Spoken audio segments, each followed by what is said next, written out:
E aí, amigos, um abraço para vocês. No último vídeo, nós paramos na Revolução Francesa, fizemos uma breve, uma sucinta passagem mostrando a evolução do ser humano. Nós já chegamos a passar em alguns pontos importantes que é preciso que vocês, para a gente chegar naquilo que eu pretendo, que eu tenho vontade, aquilo que eu cheguei e que eu quero transmitir para vocês, as minhas conclusões. Eu já falei isso antes, eu vou repetir aqui, ninguém é obrigado a aceitar o que eu estou falando.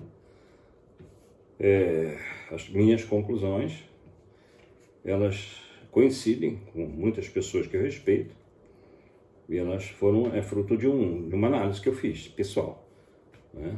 Vamos lá. Então, lá naqueles primeiros vídeos lá, que nos interessam aqui nesse resumo, que tem 2 vídeos lá que saem um pouco do contexto.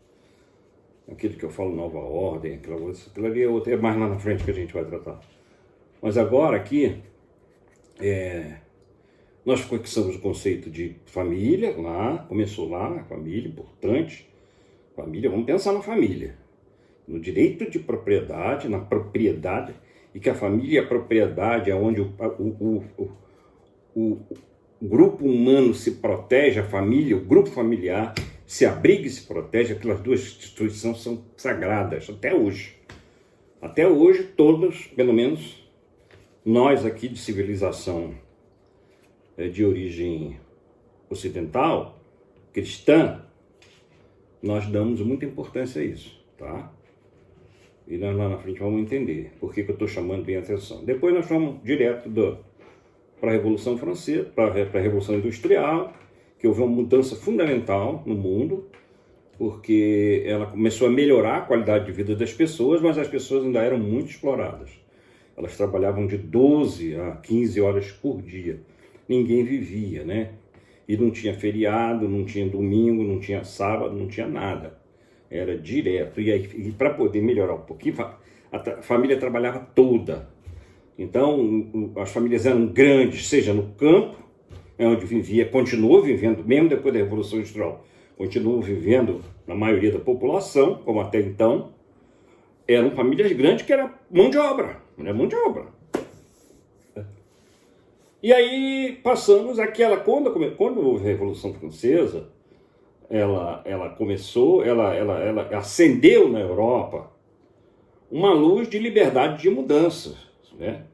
E diversas monarquias caíram, e outras monarquias espertas, a monarquia inglesa, por exemplo, não tem muita monarquia na Europa ainda, mas os reis perderam poder. E aqueles mais espertos perderam poder. Tipo assim, vão-se os anéis, mas ficam os dedos. Então hoje na Europa ainda tem monarquia na Inglaterra, que é a maior de todas, mais importante, mais conhecida. A família real lá continua vivendo às custas do Estado lá. Quer dizer, as pessoas lá continuam trabalhando para sustentar aquelas pessoas lá que vivem maravilhosamente. Família real inglesa, mas lá os ingleses têm aquilo, eles gostam da família, eles acham aquilo lindo, adoram e pagam lá para a família viver e ficam felizes com a família lá. Tá? Eles adoram, os ingleses adoram a monarquia deles lá até hoje. Ainda tem na Suécia, ainda tem na Noruega, ainda tem acho que na Dinamarca, tem família real também na Espanha, mas aí tinha caído e depois voltou. Em suma, ainda tem lá os regimes chamados parlamentaristas monárquicos. O rei reina, mas não governa, não manda porra nenhuma. Então vamos lá para a Revolução Russa. Lá na Rússia, a situação estava muito complicada. Isso já no início do século XX. Muito complicado. O rei era o Nicolau III, o rei lá, o imperador. Não era rei não, imperador. E a situação econômica, a Rússia estava enrolada na Primeira Guerra Mundial, estava um caos econômico-social, né?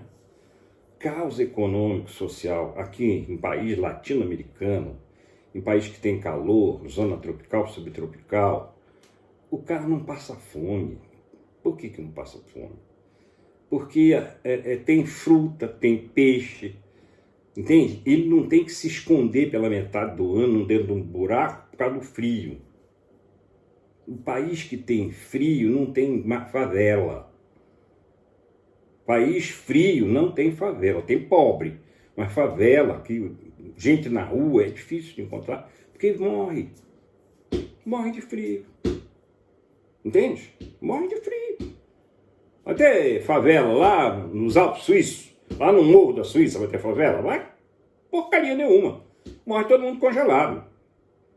Então aí Darwin estava certo, né? É a seleção natural. Seleção natural. O frio provoca uma seleção natural. Muito bem, então o que aconteceu na Rússia?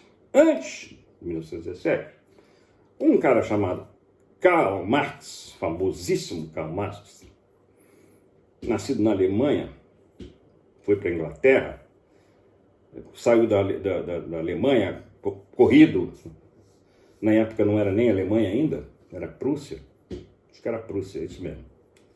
Resultado, no final da vida dele, ele era apátrida, ele não tinha, os ingleses não aceitaram a nacionalidade dele inglesa por ter vivido lá, e a Alemanha também não aceitou que ele fosse alemão, e ele ficou sem nação.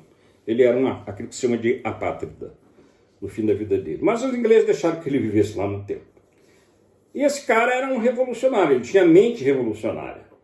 Ele queria quebrar tudo, achava aquilo todo injusto, tinha razão, era injusto mesmo, não vamos negar isso, dizer que era uma maravilha, porque não era.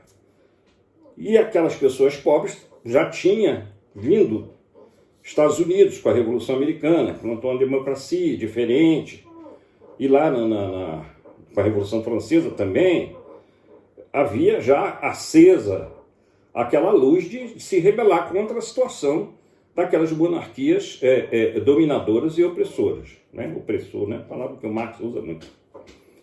E os povos foram se ajustando. De uma maneira ou de outra, as monarquias foram se ajustando.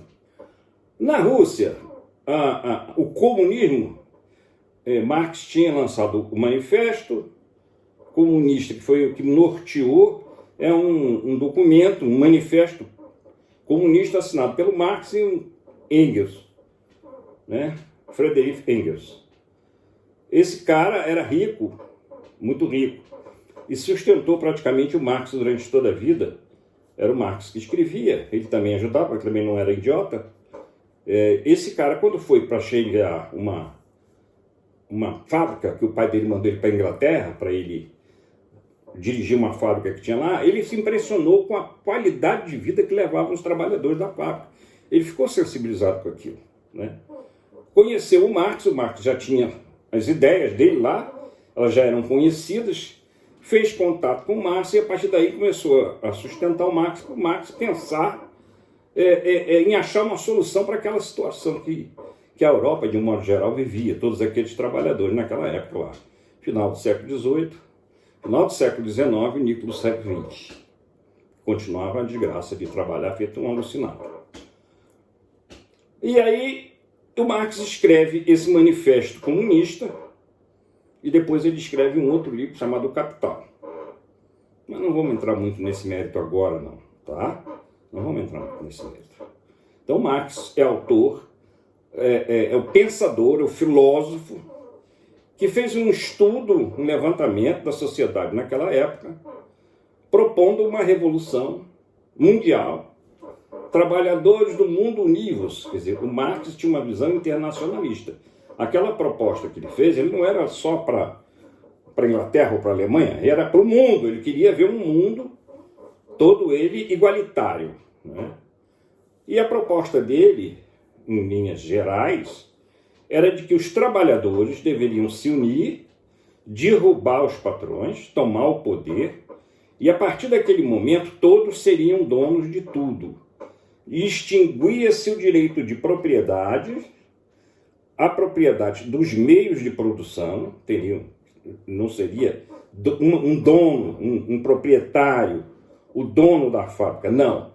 A fábrica seria de todos, todo o sistema produtivo seria de todos, e o Estado, idealizado por ele, é que ia planificar a produção, dizer o que precisava ser produzido, quem ia produzir, como ia produzir, e a riqueza que seria gerada seria distribuída igualitariamente para todo mundo.